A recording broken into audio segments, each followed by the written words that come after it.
Distance ఎలా అవుతుందనే ఉద్దేశంతో ఈ దినం మన వన్యప్రాణి వారోత్సవంలో భాగంగా మొదటి రోజు కార్యక్రమం మన దిగమేట చెక్ పోస్ట్ వద్ద మానవహారం నిర్వహిస్తున్నాం.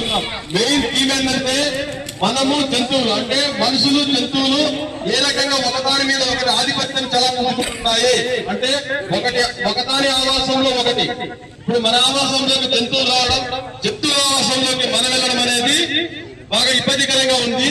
దీన్ని ఎలా మనం దీన్ని ఓవర్కమ్ చేయాలనే ఉద్దేశంతో ఈ వారోత్సవాల భాగంగా ఈ వారం అంటే మన ఈ 2025 అక్టోబర్ మొదటి వారంలో ఈ వన్యప్రాణి వారోత్సవాలు చేయాలనుకున్నాము.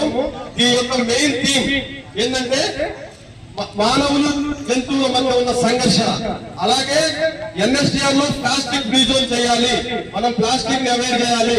మా మెయిన్ థీమ్ ఏంటంటే adapt healthy life, save animals, అలాగే say no to single use plastic.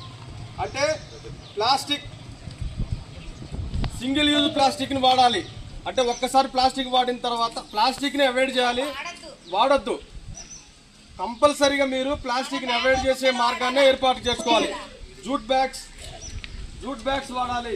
అదేవిధంగా మన మొబైల్ ఫోన్స్ అవి ఉన్నాయి కదా, ఆ వేస్టేజ్ కూడా ఎక్కువ అవుతుంది, వాటిని కూడా తక్కువ వాడాలి, లేకపోతే కంపెనీకే మనం ఇచ్చేయాలి. రీయూజబుల్ ఎనర్జీ వాడాలి. ఓకే,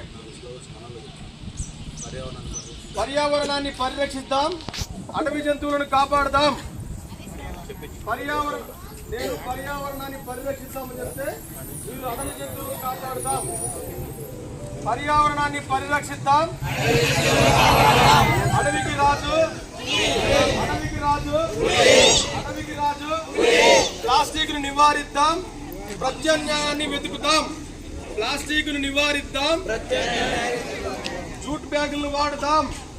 ప్లాస్టిక్ ను నివారిద్దాం, జూట్ బ్యాగులను వాడదాం. ప్లాస్టిక్ ను నివారిద్దాం, జూట్ బ్యాగులను వాడదాం.